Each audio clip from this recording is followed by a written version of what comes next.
तो यहाँ पर कालिदास कहते हैं कि अम्मा हम यात्री हैं। तब वो बूढ़ी अम्मा बोली, सुनो यात्री तुम नहीं हो सकते, यात्री तो केवल दो हैं, सूरज और चंद्रमा, जो नित्यपति यात्रा पर है, तुम यात्री नहीं हो। तब यहाँ पर कालिदास कहते हैं कि अम्मा सुन, हम अतिथि हैं। अम्मा बोली, अतिथि भी केवल दो हैं, कौन? धन और यौवन, धन और जवानी, केवल यही अतिथि हैं, तुम अतिथि नहीं हो सकते। तब यहाँ पर कालिदास कहते हैं, अम्मा हम परदेसी हैं। तब यहाँ पर अम्मा बोली, सुनो तुम परदेसी नहीं हो सकते, परदेसी भी कौन है? जीवात्मा, क्योंकि इस शरीर में वास कर रही, फिर चली जाएगी। और वृक्ष पर्ण, जो वृक्ष का पत्ता होता वो परदेसी है। तब यहाँ पर कालिदास कहते हैं कि अम्मा हम क्षमावंत हैं, हम क्षमा करने वाले हैं। वो अम्मा बोली, सुनो तुम क्षमावंत भी नहीं हो सकते, क्षमावंत केवल दो हैं, एक धरती और एक नारी।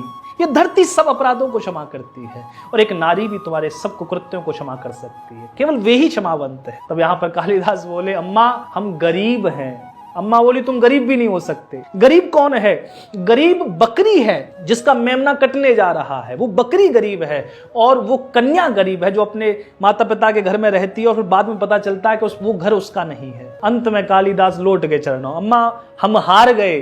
अम्मा बोली, सुनो तुम हारे हुए भी नहीं हो, हारे हुए भी दो हैं, एक कर्जदार जिसने कर्ज ले रखा है वो हारा हुआ है, दूसरा वधू का पिता हारा हुआ है। कालिदास ने हाथ जोड़ लिया, अम्मा तुम कौन हो? तो बाद में पता चलती है वो अम्मा कौन थी? स्वयं माता सरस्वती थी, जो कालिदास के अहंकार का दलन करने के लिए आई थी।